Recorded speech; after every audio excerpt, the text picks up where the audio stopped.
There is a version of you that everyone respects, but no one actually sees. They see the patience, they see the calm, they see the person who shows up, listens without judgment, gives without asking, and holds space for everyone in the room.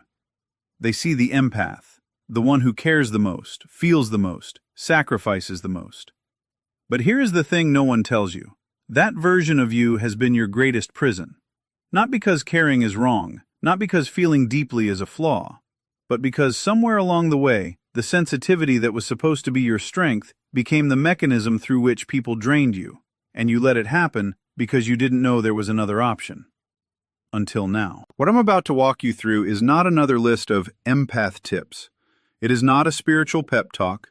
It is a psychological process, one that some researchers, philosophers, and depth psychologists have been tracking for decades. And it fundamentally changes what kind of person an empath becomes when they stop running from their own power. I'm calling it the quiet, lethal stage. And the empaths who enter it become almost impossible to manipulate.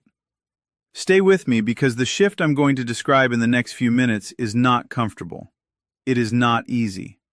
And the final piece of it, the last thing that happens when this process completes, is something most people in this niche have never dared to say out loud. Let's start with who you were before. Think about the first time you realized you felt things differently than other people. Not louder necessarily, but deeper. You could walk into a room and feel the invisible weather of it, the unspoken tension between two people who seemed fine on the surface, the sadness underneath someone's joke, the anger hiding inside someone's silence. You felt it before you had words for it, and for a while, this felt like a superpower. You understood people in ways they couldn't understand themselves. You became the person others came to, the confessor, the listener, the one who could sit with someone's pain without flinching. And you were praised for it, celebrated for it, defined by it. Here is the psychological trap that was being set without your knowledge. When a behavior gets rewarded early in life, the brain encodes it as an identity, not just a strategy. You stopped being a person who chose to be compassionate. You became compassion itself. You fused with the role. And once that happens, any threat to the role feels like a threat to your survival. The moment you said no, even once, there was a spike of anxiety. Not because the situation was actually dangerous, but because your nervous system had been conditioned to treat your own refusal as a violation of your identity. You weren't just disappointing someone else, you were betraying who you believed yourself to be. This is the trap.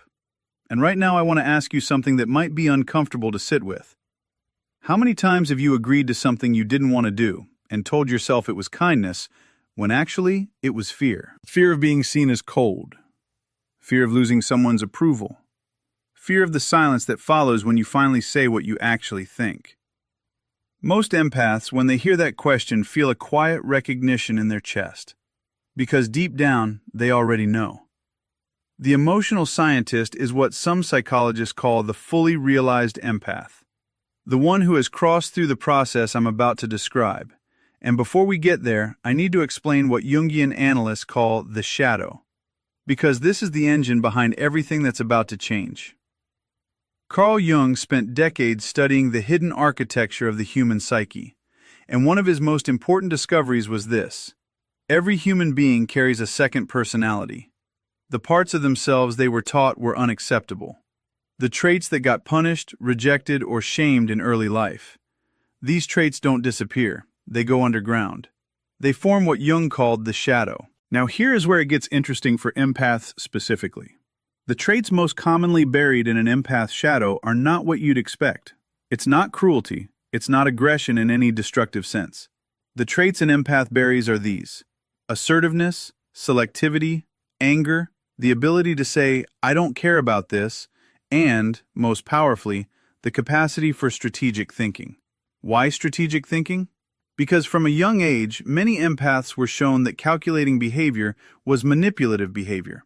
Planning how to handle someone, thinking 3 steps ahead in a conversation, using emotional intelligence as a tool rather than as an automatic response. These things felt cold, even to themselves. So they rejected them. And this rejection is precisely what makes an untrained empath vulnerable to people who have no such rejection. The narcissist, the emotional manipulator, the chronic user. These people have fully integrated their strategic capacity. They plan, they test, they observe, and they do it naturally, effortlessly, while the empath is still in the reactive mode, still responding to each moment with their entire nervous system. This is the asymmetry that exhausts empaths for years. But here is what changes, and here is the shift I want you to pay attention to. The quiet, lethal stage begins at a specific moment, not gradually, not through therapy alone, not through a meditation retreat. It begins at the moment the empath, for the first time, consciously turns their perceptual accuracy inward, not toward someone else's emotional state, but toward their own psychological patterns. Let me paint you a picture. Imagine an empath, let's call her Maya, who has been in an exhausting friendship for 3 years.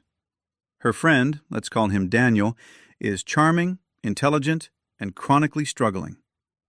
Every few months, Daniel has a crisis, and every few months, Maya shows up. She listens, she helps. She gives her time, her energy, her advice, her emotional bandwidth. She tells herself, this is what real friendship looks like. Then one day, Daniel cancels plans with Maya when things are going well in his life. He's busy now. He's thriving now. And Maya notices something strange. When Daniel is doing well, he goes quiet. When Daniel is struggling, he calls. She had noticed this before, but she had explained it away, rationalized it. Told herself he was just overwhelmed, just dealing with a lot, just not great at communication. But on this particular day, something is different. Instead of rationalizing, she pauses. She sits with the observation, not the emotion of it, but the data of it. And she realizes, with a cold, clear certainty, this isn't random. This is a pattern, and I have been participating in it for 3 years. That pause is the beginning. That moment of shifting from emotional absorption to psychological observation. That is the quiet lethal stage beginning to form. Because once you can observe the pattern without immediately collapsing into the emotional reaction to it, you have created something powerful. You have created distance. And distance is the ingredient that changes everything, because you can't make a clear decision from inside a flood. Now here is the part of this that most content in this space gets wrong. They frame this shift as becoming cold, becoming guarded, becoming someone who stops caring. That is not what happens. What actually happens is more nuanced and far more powerful. The empath does not stop feeling. The feeling remains. The difference is that the feeling is no longer the only voice in the room.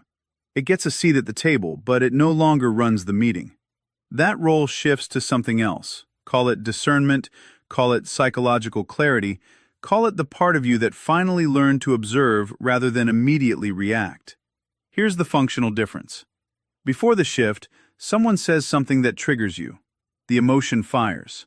The response follows almost instantly. You defend, rescue, apologize, or accommodate, depending on which version of the empath trap you're caught in. The other person has essentially pressed a button and watched you respond predictably. After the shift, someone says something that triggers you. The emotion fires. And then there is a pause, a beat, sometimes just 2 seconds, in which you observe both the emotion and the person in front of you simultaneously. In that pause, you ask, what is actually happening here? What does this person want from me? What is the smartest response, not just the most emotionally honest one? That pause is not suppression. It is not coldness. It is a skill, and it is one of the most psychologically sophisticated skills a human being can develop. Behavioral analyst and body language expert Chase Hughes calls this the controlled emotional response, the ability to experience an emotion fully without allowing it to dictate your behavior automatically. It is the difference between a person who reacts and a person who responds. Manipulators, narcissists, chronic users, they are extraordinarily good at triggering automatic reactions. They use guilt, urgency, confusion, and emotional escalation because they know that when someone is emotionally flooded, their critical thinking shuts down. The brain prioritizes the emotional threat over everything else. The quiet, lethal stage closes that vulnerability, not by making you emotionally unavailable, but by making you emotionally intelligent in a way that is genuinely dangerous to anyone who is relying on your predictability. Let me tell you what this actually looks like in practice, because the theory matters less than the behavior change. When someone attempts to guilt-trip an empath in this stage, they notice it. Not defensively. They don't feel immediate anxiety. They don't rush to defend themselves. They don't spiral into self-examination, wondering if the guilt is valid. They notice it the way a diagnostician notices a symptom. Calmly, with interest. And they decide, deliberately, whether to respond and how. When someone tries to create urgency where none actually exists, the classic, "I need your answer right now" manipulation, the empath in this stage feels the manufactured pressure and labels it. They don't move faster. They often slow down, because they know that artificial urgency is a harvesting technique, and they have stopped being harvestable. When someone uses the silent treatment, emotional withdrawal, or sudden coldness as a punishment mechanism, the empath in this stage does something that confounds the manipulator completely. They do nothing. Not because they don't care, they do, but because they recognize that entering the anxiety loop, chasing the approval, trying to repair what they didn't break, this is exactly what the behavior was designed to trigger. And they refuse to play the game. This refusal is what makes them quietly dangerous. Not because they become controlling or aggressive, not because they fight back in any conventional sense, but because every manipulation technique depends on the target being unconscious of the technique. Once the target is conscious, the technique fails. Every time, without exception.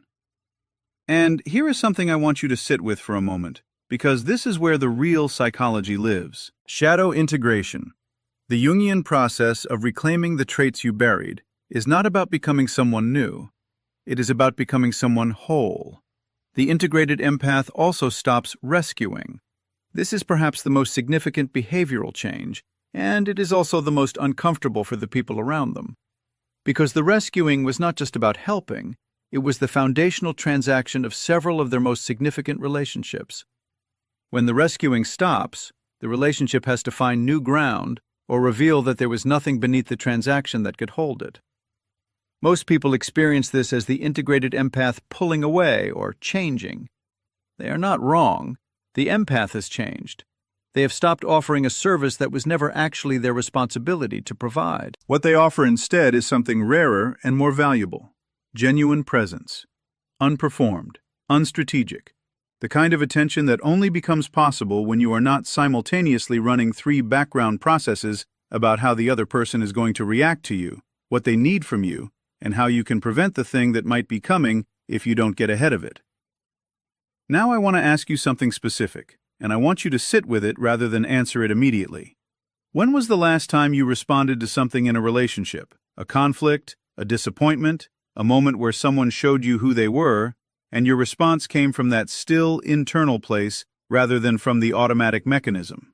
Not the urgent repair attempt, not the preemptive accommodation, not the performance of understanding. The actual, considered interior response. If you've had that experience, if you know what that feels like from the inside, then you are somewhere in this passage. Perhaps at the beginning of it, perhaps further along than you think. Perhaps standing right at the edge of the specific shift that changes the fundamental texture of every relationship you have from this point forward.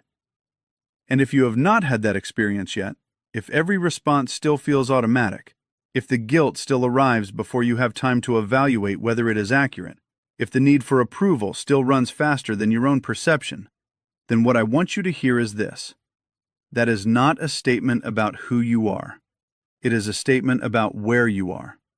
And where you are can change. Has changed, in fact, for every person who ever arrived at the place I have been describing. Not through a decision made one morning, but through the slow, honest, genuinely difficult work of being willing to look at every part of what you are without flinching. The most integrated empaths are not the ones who felt the least. They are the ones who felt everything and refused to let what they felt be used as a leash.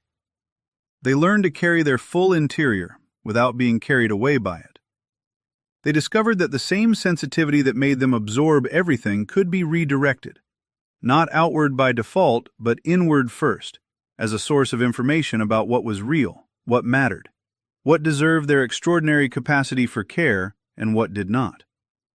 And they found out, on the other side of everything that passage requires, that the life that becomes available to a whole person is so much larger than the life available to the edited version. Not louder, not more defended, larger, with more room in it for actual connection, the kind that happens between two complete people who are both fully present, rather than the kind that happens between someone giving and someone taking, and both of them calling it love. Here's the question I want to leave you with. And unlike most questions at the end of a video, this one is not about what you have already achieved. It is about what you are willing to do next. The shadow you have been avoiding, the anger, the needs, the limits, the parts of you that feel incompatible with the version of yourself you have been maintaining. What would change if you stopped avoiding it?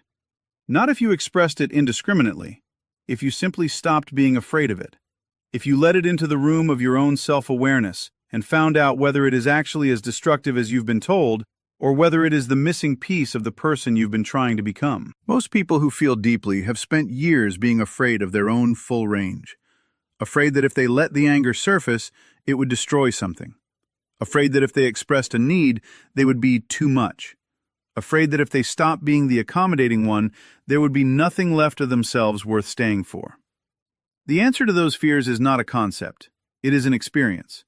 It is the specific, irreplaceable experience of sitting with the thing you were afraid of and finding out that you survive it, that it does not destroy you, that in fact, it is the thing that makes you complete. When an empath integrates their shadow, they reclaim their assertiveness without guilt.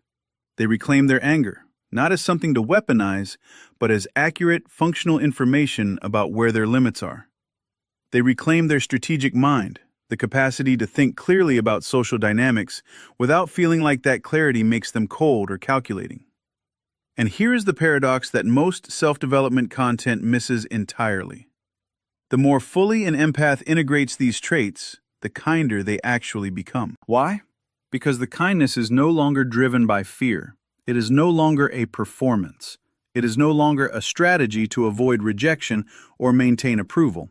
It becomes genuine, chosen, deliberate, offered freely rather than compulsively.